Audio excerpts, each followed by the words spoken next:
ভকতৰ ইষ্ট দেৱ মহেশ্বৰ হৰি ভকত জনৰ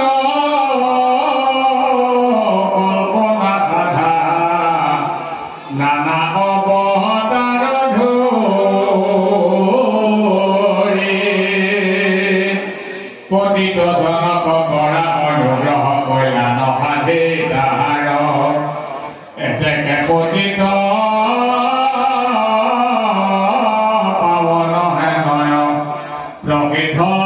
নাম তোমাৰ ঐহাগ সুমৰি মনত কিঞ্চিত কৰি আছো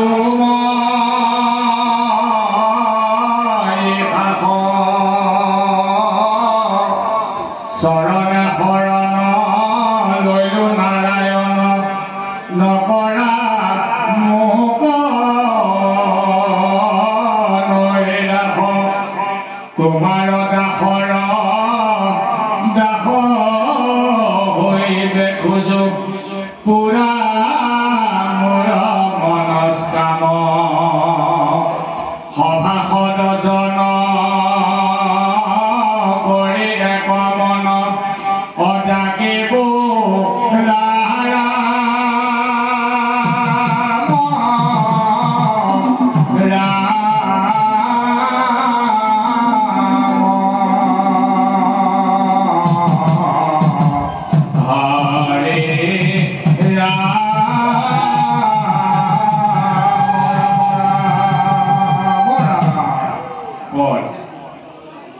পুরাবে নিগজতে ভূপনি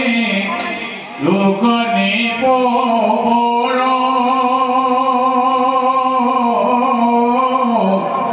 আগয়ন করে যেন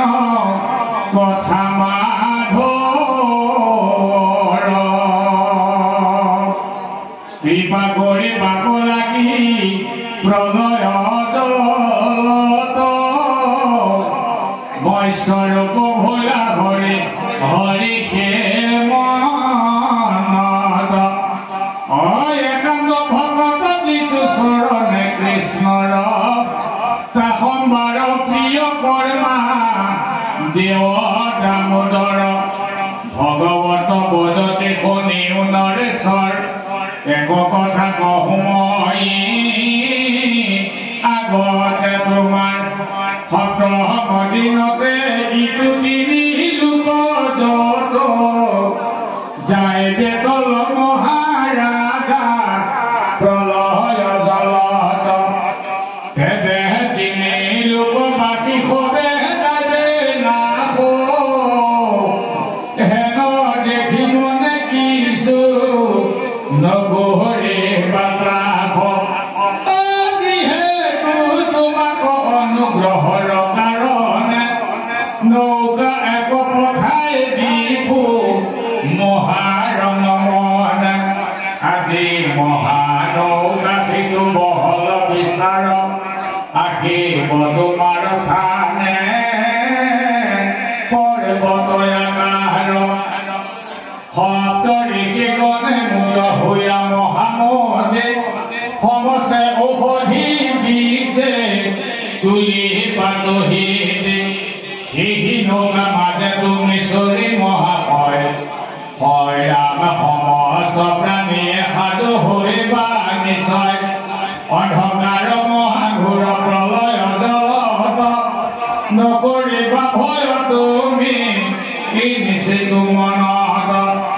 মহানৌকা মাজে ধৃত হৈয়া নৰেশ্বৰ ফুৰিবা আনন্দে ক্ৰিয়া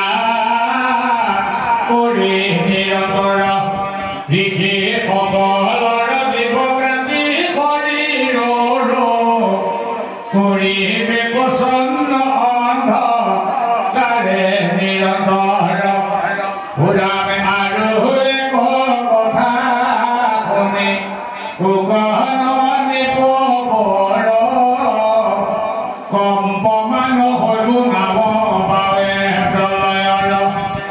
নগৰি